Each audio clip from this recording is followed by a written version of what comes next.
When I was younger, I had the misfortune of knowing someone who I believe to this day is an actual and complete fucking psychopath. I'll just call him Frank. I met Frank in an after-school day care in 2nd grade and we were insta-friends. He was actually the only friend I ever had there. The owner was a shithead who encouraged kids to bully each other for entertainment. She's in jail now, so no other friends were made. 3 months later, in the summer between 2nd and 3rd grade, we had a field trip to the local pool, and Frank and I were just doing our thing. Then he stops talking mid-sentence and stares out into to open. We were having a pretty mundane conversation too. I don't even remember what it was. A flash of rage crosses his face, subsiding to a calculating expression of premeditated violence. Fucking scary. Tiff. Another flash of rage, and he punches me in the face. We were in the deep end, and little me was pretty weak. He presses his thumbs into my larynx and holds me underwater. I remember holding my breath, kicking him, trying to move his arms away, and worse yet, I remember seeing his face through the ripples. I feel like he was just gazing down at me, blankly. His expression was so neutral that it must have looked like nothing was happening. 35 seconds. I couldn't hold it anymore. Then I remember more splashing, frantic, feet and fists flying around me. An older girl dragged me out of the water at the last second while another boy my age wrestled Frank off of me. Frank fought back, and the other boy broke his nose. But the way it happened, it almost seemed like he was just letting it happen. Then he went crying to the lifeguards and the owner, bawling his eyes out. I saw pain, fear, regret, shame, all on his face, pushing tears out with their enormous weight. Or so I thought, for maybe a second. For just a moment, not even 4 seconds, there was no one looking at Frank. The lifeguards were seeing if I was okay. Any parents present had tuned the situation out almost immediately. The girl was off to the side defending her brother's actions. And the daycare lady had turned around to yell at him instead of consoling what she also thought were some genuine emotions on Frank's part. Literally the second no one was seeing what he was doing, Frank's head was pointed at me. It was so frighteningly instantaneous, that I was looking right at him and didn't see his head move. It was there, and then it was there, no apparent motion in between. He was blank again, no emotions, no sobs, tears drying on his face. That look slowly turned back into that expression of calculation. Brows raised. Chin up. Sides of his mouth tense. The face of premeditated violence. I was so scared, I started crying. And then, as the daycare lady began turning back towards him, before they should even have been able to see each other, he looked up at her and resumed his sobbing. Everyone believed his side of the story, that I had dared him to hold me under to scare the lifeguards. No one believed me, or the older girl, or the other boy. No one. It's been over 10 years, and there is still no one on this earth that I fear more than Frank, and nothing I remember more clearly than that day. And the worst part is, I have more Frank stories, if anyone wants to hear them. That was just the first. More Frank, my African American brothers. Grade 4 was the next time I met Frank. He was in my class. I begged and begged the principal and the counselors and just about anyone who would listen to put me in a different class. Whenever saw Frank, he was staring at my friend, who we shall call Jane. Every time she caught him staring, he didn't quickly look away like any other 4th grade boy who was just discovering, dames ain't so bad, ya knows? If anything. I think this was his version of a first crush. But he would never avert his gaze. No matter how many times she caught him, he would just keep staring. He would never stop until a few minutes after she would try to make him stop. I remember during recess one day, he walked up to her and asked to speak to her alone. Some of her bratty little girl friends heard this and made their usual, "Oh," a descendant and yet polar opposite of DW boys have cooties, so she felt pressure to go and talk to him. Jane's friends walked away, and I just stood there, watching them. Frank whispered something in Jane's ear, and she looked terrified. She stood there, tears in her eyes and total shock on her face. Frank stepped towards her, pushing his chest out and looking angrily down his nose at her. Her feet were glued to the ground, and she was just staring back at him, seemingly afraid to break eye contact, sobbing quietly and looking terrified. I couldn't move either, I was too shocked by what I saw to step in.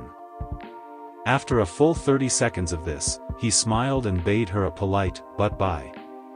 He walked away and she ran towards me, burying her face into my shoulder and sobbing.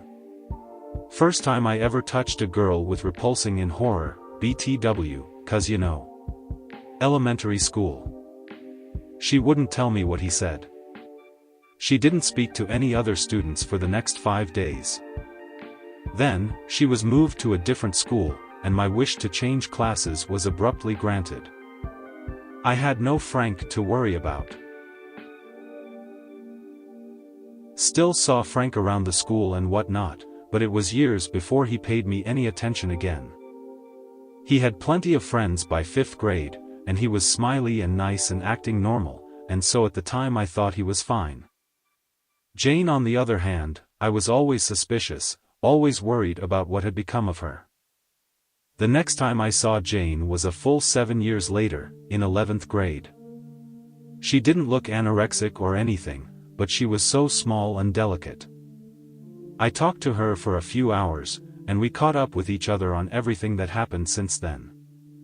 Mostly she had a nervous frown on her face, avoiding eye contact and speaking softly. She looked down, stroking her hand across her opposite shoulder whenever she spoke. A couple times, I put my hand on her shoulder or I said just the right thing, and she'd smile and chuckle a little bit. There was a lot of small talk, but we also told each other where we had been since grade 4. I stayed in the same town, same school system the entire time. She always missed her friends here, and the day that Frank died, she and her parents started making plans to return. She had taken the rest of grade 4 off, and it took months for her therapist to get her to repeat Frank's words. She still won't tell me what he said, that was the only time she ever repeated it. She was homeschooled in grade 5 and 6, on the other end of the province, and after that she went to a normal school and had some normal times. To this day, she is incredibly timid, except for a few moments we've had, but still very happy and stable. The only lapses in her mental stability seem to be when someone mentioned Frank, psychopaths in general, or worryingly enough, rape. Then she gets paranoid, and stays that way for a few days.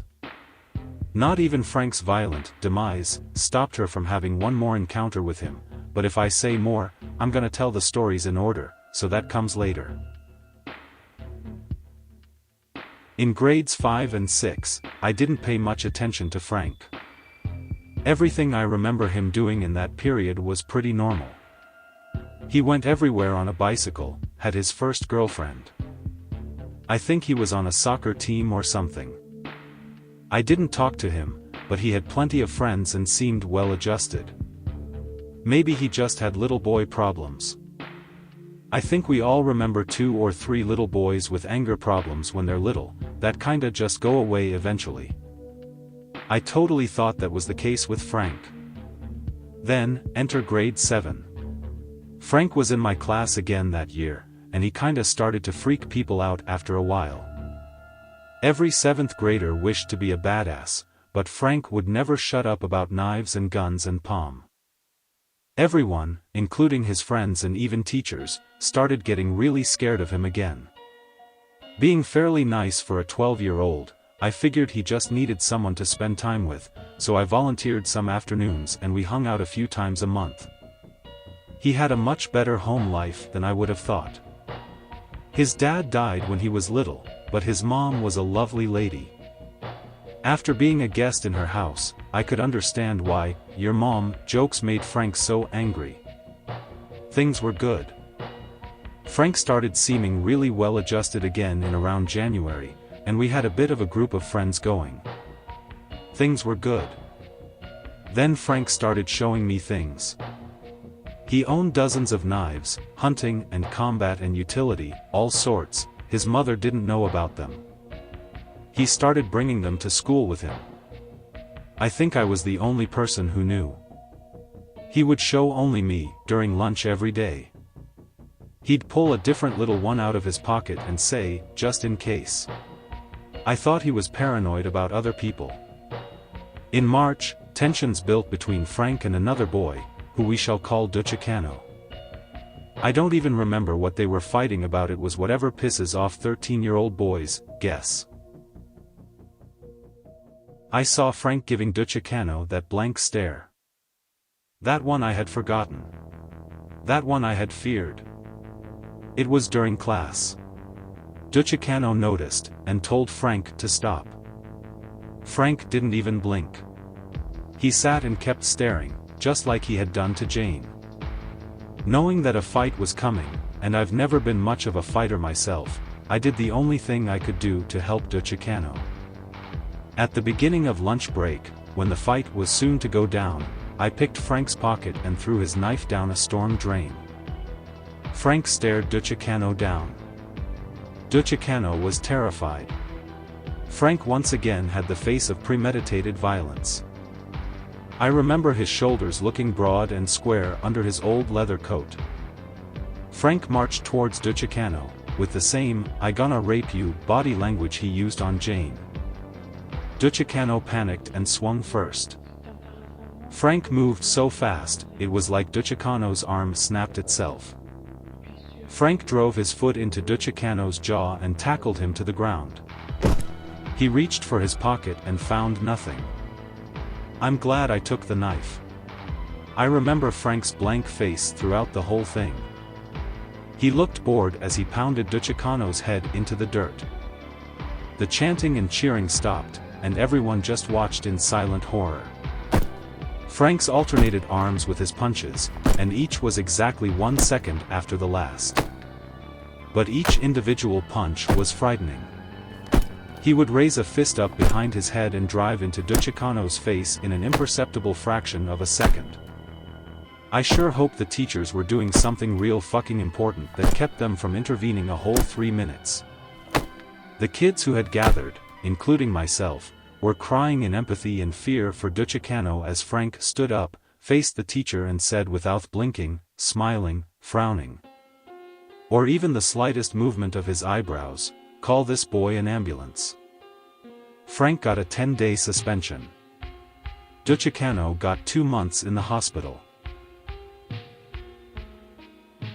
The scariest thing about Frank's demise is that it wasn't the last time Jane or I ever saw him. There's always a group of boys who do this in 8th grade, start a quote-unquote gang. Walking around their suburban town with untouched knives in their pockets, running around and hiding like criminals when their only crime is occasional loitering. Every 8th grader wants to be a badass. The difference with Frank is that while his friends grew out of it, Frank grew into it. Grade 10 is when high school starts in my province, and while it's a great school and a super fun time, it exposes you to the fact that even the quaintest little burbs aren't completely innocent. In fact, being as close to the mountains as we were made our town into quite the cutesy little drug highway. Frank became a drug dealer.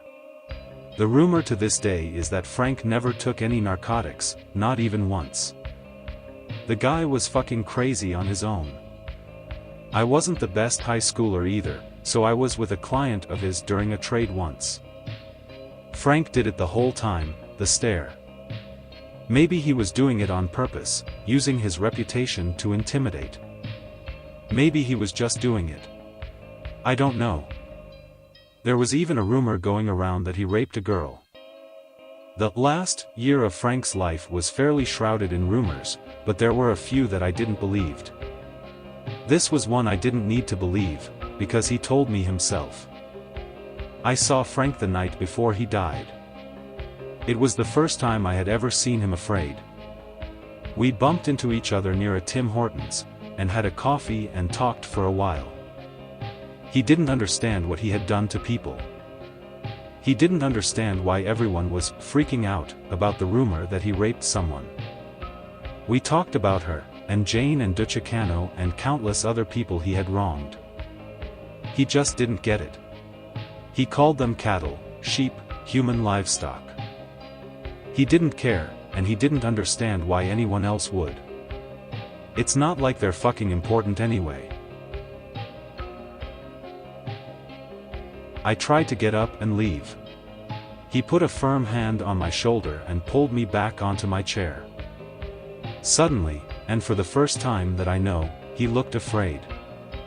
Vulnerable, even. He explained to me that his boss lived in the nearby city, and was a scary, powerful gangster.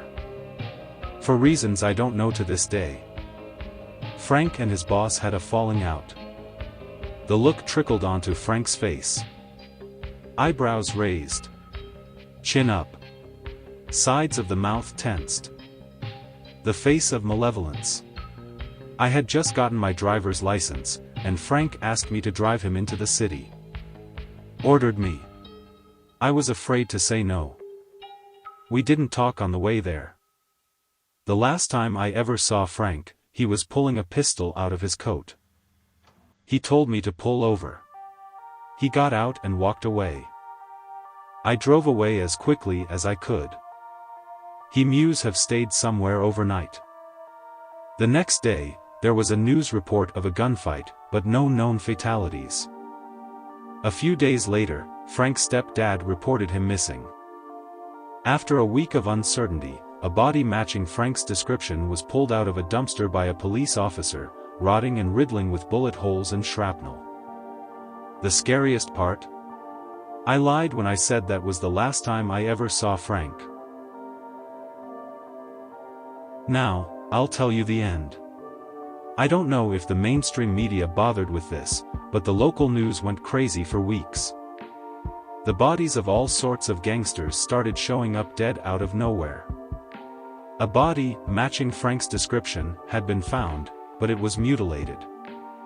Very few people know that he is in fact alive today, and Frank isn't his real name, so don't bother.